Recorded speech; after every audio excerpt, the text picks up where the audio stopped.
when you said when you have like a lot of options, a lot of things going on, you feel like anxiety essentially. There's this one guy on YouTube which I think is very helpful when it comes to like dealing with any mental things that you have going on, is that he puts a lot of these words like anxiety and stuff into actual definitions. Like he says, you feel anxiety when you have a lot of options but you don't know which one to choose, and that when you're sad you actually just don't have any options.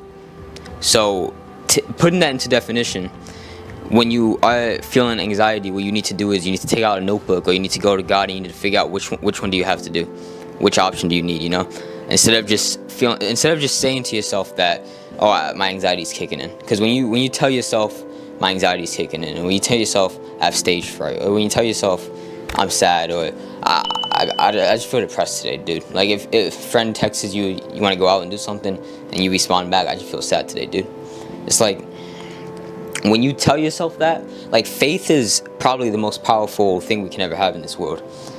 Of course, faith in God is the most powerful, but because faith as itself is just so powerful, when we tell ourselves and we have faith in ourselves that we are sad or we are depressed, that faith alone can lead to downfall. Like, there's studies, I think there's this one study, I don't know what exactly it's called, but I know the grasp of it.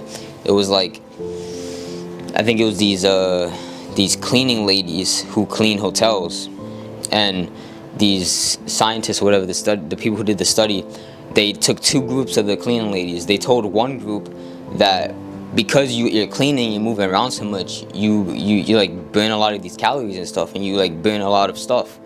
And they didn't tell the other group that.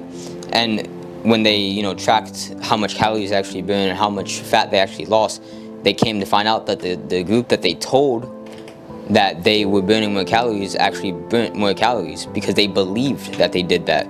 There's stuff like that with milkshakes. You can give a person two milkshakes, say one is a protein shake, say one isn't, and then because of their power of belief, the person who thought they drank the protein shake, even though it's just a regular milkshake, their body will actually start digesting that like it was a protein shake. Now, it's incredible to think about, because especially if you don't even have faith in God, you can't believe anything out of what you see. Like, especially if you can't believe anything unless you see it, which is bad. You can't prove anything in this world. We get comments and they ask us, I'm replying to the comments, they ask us, oh, how can you prove this? And like, my response is, I can't prove anything to you.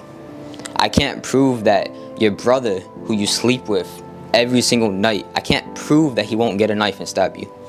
I can't prove that. You can't prove that either. You can't prove that the doctor you're going to won't give you poison. You have faith. The heck, bro?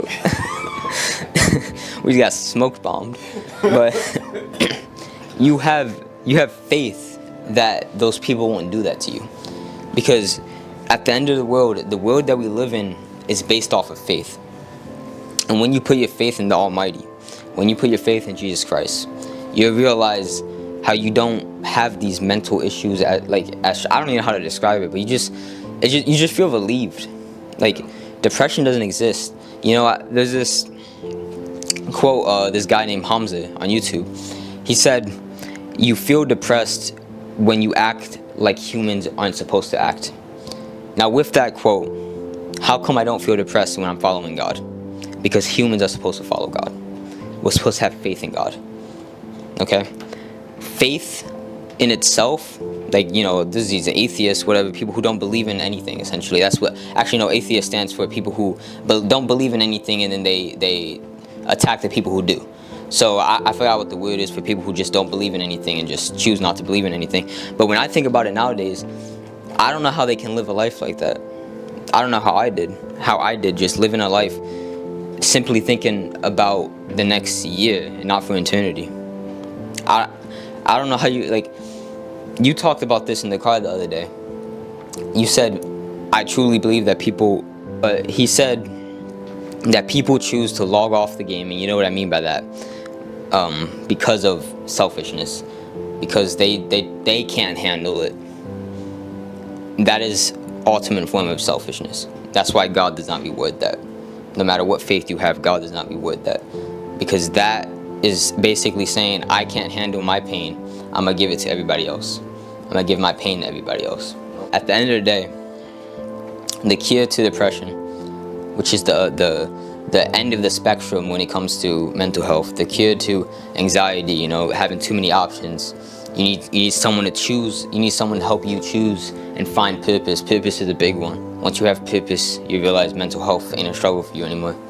The cure to all of that is just faith in God.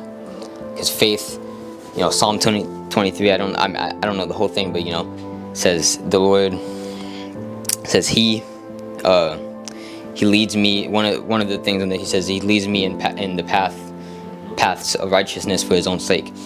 We're gonna find our path of righteousness if you follow the Lord. I'm trying to learn Psalm 23 by heart, but that's something I remember.